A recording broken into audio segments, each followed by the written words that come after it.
प्रार्थना में वाकई बहुत शक्ति होती है।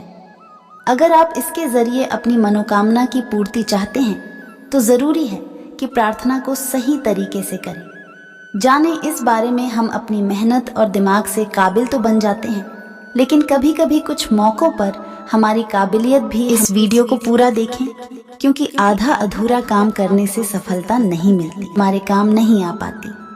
ये ऐसे मौके होते हैं जब कुछ घटनाओं पर हमारा जोर नहीं चलता। इसी को हम अपनी जबान में बुरा दौर कहते हैं, और इंसान की फितरत ही ऐसी है कि बुरे दौर में ही उसे ईश्वर की याद आती है।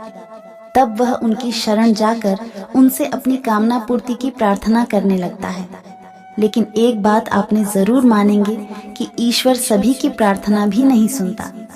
अगर आप चाहते हैं कि आपकी पुकार भगवान तक पहुंचे, तो आपको प्रार्थना करने के सही तरीके के बारे में पता होना चाहिए।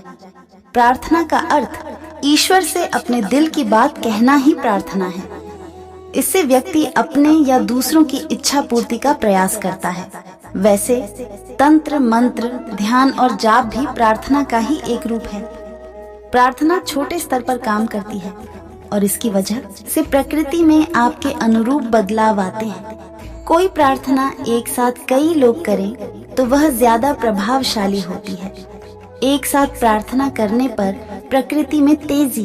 प्रार्थना अनसुनी क्यों हो जाती है? इंसान को कभी कभी लगता है कि वह ईश्वर से प्रार्थना तो खूब कर रहा है, लेकिन ये सुनी नहीं जा रही है। अगर आप इस स्थिति में हैं, तो हम आपको बताते हैं कि आखिर क्यों कभी कभी प्रार्थनाएं नाकाम हो जाती हैं। पहले आप यह समझ लीजिए कि व्यवसाय और लेन देन की तरह की प्रार्थना भी असफल होती है। प्रार्थना के नाकाम होने की कुछ वजहें हैं, जैसे आहार और व्यवहार पर नियंत्रण न रखने से प्रार्थना नाकाम होती है। माता पिता का सम्मान न करने से प्रार्थना असफल होती है। प्रार्थना से आपका ही नुकसान हो रहा हो तो भी प्रार्थना नाकाम हो जाती है। अतार्किक प्रार्थना भी असफल हो जाती है। प्रार्थना के नियम सही तरीके से की गई प्रार्थना जीवन में चमत्कारी बदलाव लाते हैं। प्रार्थना सरल और साफ तरीके से की जानी चाहिए और आसानी से बोली जाने वाली प्रार्थना करनी चाहिए। शांत वातावरण में प्रार्थना करना सबसे बढ़िया होता है। खास तौर पर मध्य रात्रि में प्रार्थना जल्दी स्वीकार हो जाती है।